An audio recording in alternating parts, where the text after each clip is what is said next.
49 AC proved to be a breath of fresh air for the people of Westeros, with a respite from all the war and chaos of the last few years. But it is notable for one thing in particular: marriage, and will become known as the Year of the Three Brides.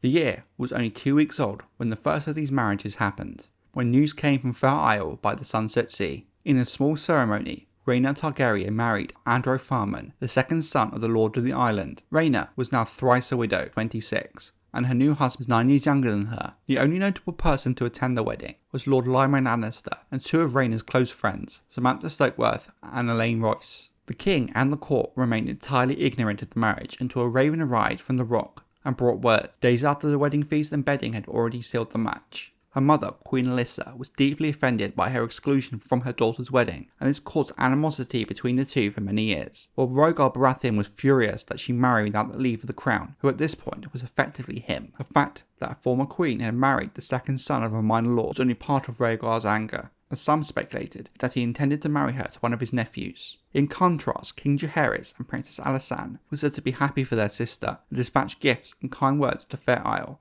In King's Landing, Jaehaerys, the Queen Regent, and his hand were busy selecting councillors who would help them rule. The king's focus was conciliation, as the wounds from the divisions of the realm were still raw. The king's view was the only way to heal these problems and end the division was, yes, to reward loyal men, but at the same time, not exclude Maegor's men who had bent the knee and the faith from power. His mother did not like this idea. However, despite Jaehaerys not truly having any power until his 16th birthday, during the regency, he was made sure he was almost at every council meeting and was never shy of letting his view be heard. But at the end of the day, the final authority lay with the Queen Regent and the Hand. The Hand himself, Rhaegar Baratheon, was a typical Baratheon, with blue eyes, a thick black beard and hair, with muscles like a bull. Being the grandson of Orys Baratheon and Argilac Durridon, he had the blood of the dragon and of the last Storm King in his veins. It is said that he was so strong that he could cut a dragon skull in half with a battle axe. However, those were dangerous words under Maegor Targaryen, yet Rhaegar did not seem to fear him, and many men were not surprised when he gave shelter to Alyssa and her children, being the first to proclaim Jaehaerys king. When the boy king was first placed on the throne by Rhaegar, many assumed it was Rhaegar who was truly the king, more so when it was announced that he had married the king's mother, Queen Alyssa, as surely the husband of a queen is a king. Many feared Jaehaerys would be a weak king like his father, and that it was truly Rhaegar ruling henceforth. His fondness for Queen Alyssa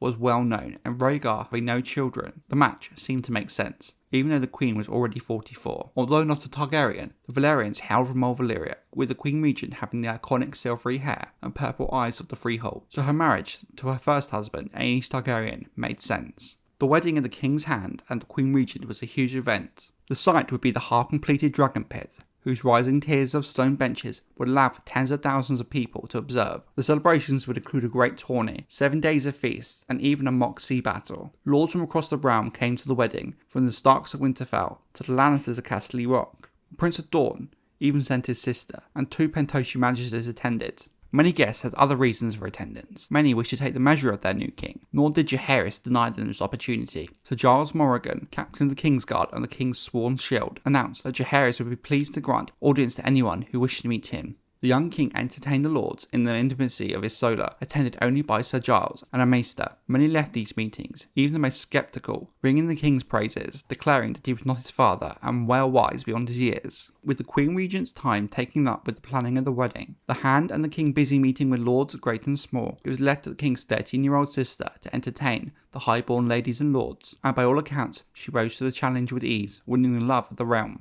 Alysanne Targaryen was the youngest child of King Aenys and Queen Alyssa. Her childhood had been spent in the shadow of her brothers and her elder sister Rhaena, and when she was spoken of, it was only as the other daughter. She was little, slim, and slight of frame. Alysanne was often described as pretty, but seldom as beautiful as her elder sister. Her eyes were blue, rather than traditional Targaryen purple, her hair a mass of honey-coloured curls. However, no man ever questioned her wits once they knew her. It said she could read before she was weaned, with the court fool joking that she was dribbling mother's milk on Valyrian scrolls. If she had been a boy, she would have been sent to the Citadel to be a maester in a heartbeat. On the day of the wedding, thousands crammed into the dragon pit to see the bride and groom in all their splendour.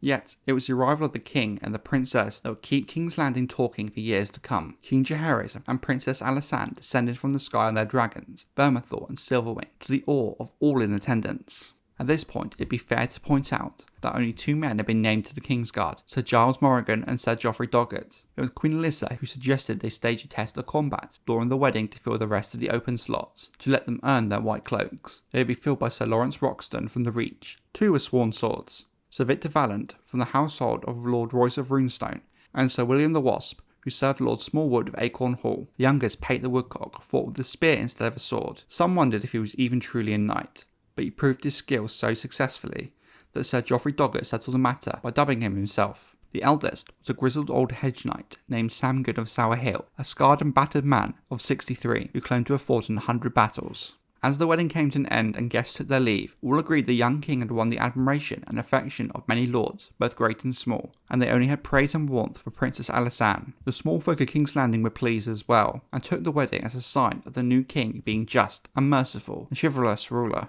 With their own wedding behind them, the Queen Regent and the King's Hand turned their attention to finding a match for King Jaehaerys and for his sister Princess Alysanne. So long as the king remained unwed, the daughters of his sister Rhaena would remain his heirs. The question of who the young king would marry was a hard one. Lord Rhaegar, who wanted to extend the power of the Iron Throne across the narrow sea to Essos, specifically Tyrosh, by marrying Jaehaerys to the Archon's daughter. Queen Alyssa was opposed, stating that the small folk of Westeros would never accept a foreign girl as their queen, that the faith would oppose a Tyroshi map as they follow the Red God. Queen Regent's pick was someone who supported her son Aegon in the uprising as a way to reward loyalty. However, it was pointed out that this causes conflict with Maegor's former supporters, and was suggested that the bride should be of a house who took little part in the conflict. The Queen Regent and her councillors discussed the question of the king's marriage time and time again, over a month, without reaching any consensus. Jaehaerys himself was not privy to these debates. Queen Alyssa in particular had no doubt whatsoever whom her son would choose to marry were the choice left to him, and that choice under no circumstances should be allowed to happen. His sister, the Princess Alysanne. The Targaryens have been marrying brother to sister for centuries, and Jaehaerys and Alysanne had grown up expecting to wed. Alysanne was only 2 years younger than her brother, and the two had always been close. Their father, King Aenys, would have certainly wished for them to marry, but the horrors their mother had endured under Maegor swayed her from this. She mostly feared another faith uprising like the one that had occurred the announcement of the marriage of Aegon and Rhaena. It was decided that Alysanne would marry Oberyn Baratheon, the Hand's youngest brother. But like many such arrangements through the ages, the plans were soon undone, as they grievously underestimated the will and determination of Alysanne Targaryen herself and her young king Jaehaerys. No announcement had been made of Alysanne's betrothal, so it's not known how word had reached her. Some were suspicious of Daemon Valerian, the Lord Admiral, a prideful man who might well have believed that the Baratheons were overreaching themselves in hopes of placing the Lords of the Tide as the second house in the realm. Any other girl might have wept or run pleading to their mother, but Princess Alysanne instead went directly to Jaehaerys. The young king was as displeased as his sister at the news, coming to the conclusion that they must also be planning his wedding without him. Like his sister, Jaehaerys did not waste any time with reproaches, recriminations or appeals. Instead, he acted. Summoning his Kingsguard, he instructed them at once to sail for Dragonstone, and not to tell a soul of their departure.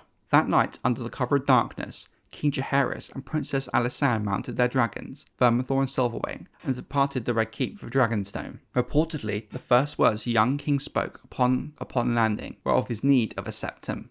The king rightly had no trust in Septim Matthias, who would surely have betrayed his plans, but the sept on Dragonstone was tended by an old man named Oswick, who had known Jaehaerys and Alysanne since birth. He was more than familiar with the Targaryen tradition of sibling marriages. The King's Guard arrived from King's Landing by galley a few days later. The following morning, as the sun rose, Jaehaerys Targaryen married his sister Alysanne in the yard at Dragonstone. Sept and Oswick performed the marriage rites.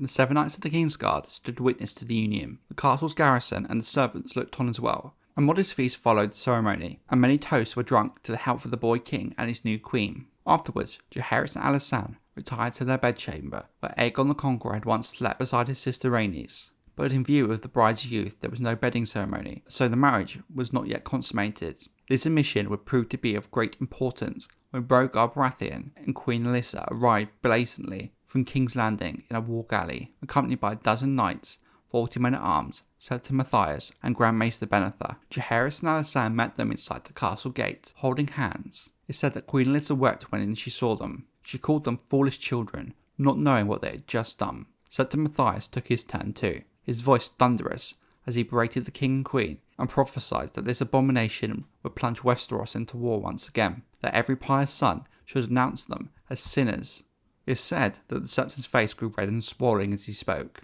Jaehaerys is rightly so honoured in the histories of the realm for his calm demeanour and even temper, but he was still the blood of the dragon, with fire in his veins. When Septon Mathias finally stopped, he told him that he would accept chastisement from his mother, but not from him. That the fat man should hold his tongue, that if another word passed his lips, that he would have them sewn shut. The Septon did not utter another word. However, Lord Rhaegar Baratheon was not deterred. Once he confirmed that the marriage had yet to be consummated, he told Jaehaerys and Alysanne they were not truly married. He turned to the knights who had come with him from the capital, and ordered them to separate the children, and to escort Alysanne to see Dragon Tower, and the king to the Red Keep. But as his men moved forward, the 7 knights of the Kingsguard stepped up and drew their swords. "Come no closer," warned Giles Morrigan, "and that any man who lays a hand upon the king and queen shall die today." Rhaegar insisted that he was the king's hand, but old Sour Sam answered that they were the Kingsguard, not the hands. Rhaegar made it clear to the Kingsguard there were only 7 against more than 50, but still the Kingsguard stood firm. Pate the Woodcock picked up his spear and replied that they might kill them all, but that Rhaegar would be the first to die, pointing his spear directly at the hand. Tense standoff ensued, no one wanting to make the first move. Had Queen Alyssa not chosen that moment to speak, the battle surely would have been a bloody one, but one for the ages. But the Queen said that she had seen enough death and commanded all to lower their weapons, and that the gods have mercy on the realm. She told their children that they would go in peace, and that no man should ever speak of what had happened at the gates of Dragonstone. The king agreed with his mother, but warned her, and Rhaegar, as he pulled his sister close to him, placing his arm round her, they should not think about undoing this marriage. Then Alysanne spoke up, telling her mother that they could send her to the ends of the earth, to the grey waste, but that Silverwing would always bring her back to Jaehaerys. She raised herself on her toes and kissed the king as all looked on.